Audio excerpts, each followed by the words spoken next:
नमस्कार बंधुरा सन्धि पुजोय 108टी पद्म केन देवा हय जानेन कि? तो चलुन शुने नेওয়া যাক। शरद आशा मानेই आकाशे बातासे पुजो पुजो गन्ध। सारा बछर बांगाली अपेक्षा करे थाके तादेर सबचेये बड़ उत्सव दुर्गापुजोर। এই দুর্গাপুজোর সঙ্গে জড়িয়ে আছে অনেকগুলি নিয়ম, যার মধ্যে অনেক নিয়মই অনেকেরই অজানা। জানেন কি কেন সন্ধি পুজোয় ব্যবহার করা হয় 108টি পদ্মফুল? আশ্বিনের শুক্লাষ্টমীর বিশেষ মাহেন্দ্রক্ষণে দেবী দুর্গার সন্ধি পুজো হয়।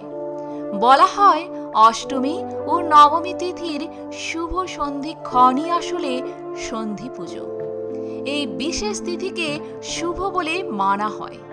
এর সঙ্গে জড়িয়ে রয়েছে অনেকগুলো বিশেষ নিয়ম। তার মধ্যে একটি গুরুত্বপূর্ণ নিয়ম হল দেবী দুর্গার পায়ে উৎসর্গ করা হয় 108টি পদ্ম।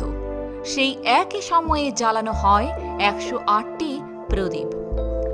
পুরাণ মতে দেবী দুর্গা আবির্ভূত হন অষ্টমী ও নবমী তিথির মিলনক্ষণে দেবী চামুণ্ডা রূপে।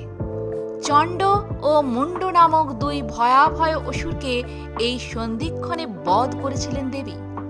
অন্যদিকে কৃত্তিবাসের রামায়ণে উল্লেখ আছে রাক্ষসরাজ রাবণকে বধ করার জন্য আশ্বিন মাসে রামচন্দ্র অকাল বোধন করেন।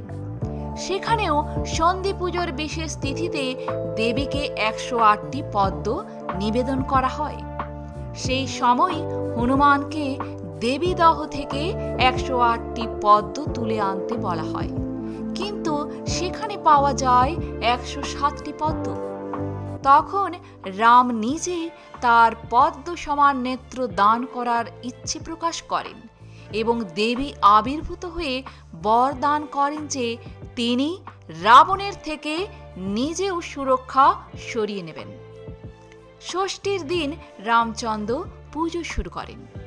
অষ্টমী এবং নবমী তিথির মাঝে রামের অস্ত্র প্রবেশ করে এবং দশমীর দিন রাবণের বিনাশ হয়। পুরাণ মতে আরও লিখিত আছে অষ্টমী তিথির শেষ 24 মিনিট এবং নবমী তিথির প্রথম 24 মিনিট অর্থাৎ মোট 48 মিনিট হল সন্ধি পুজোর সন্ধিক্ষণ। অনেকে আবার সন্ধি পুজোর মাহেন্দ্রক্ষণে বলিদানও দেন। কেউ সিঁদুর সিক্ত এক মুঠো মাসকলাইও বলি দেন। মনে করা হয় সব অশুভ শক্তির দমন করেন দেবী দুর্গা। তাই খারাপ সময় ও দুষ্টের বিনাশ করতে কাণ্ডারী হয়ে প্রত্যেক বছর মা দুর্গার আগমন হয়। সকলকে দুর্গাপুজোর প্রীতি ও শুভেচ্ছা জানিয়ে আজ এখানেই শেষ করলাম। ভালো থাকবেন, সুস্থ থাকবেন। নিত্য নতুন প্রতিদিন ভিডিও পাওয়ার জন্য আমার চ্যানেলটিকে সাবস্ক্রাইব করে পাশে থাকুন। ধন্যবাদ।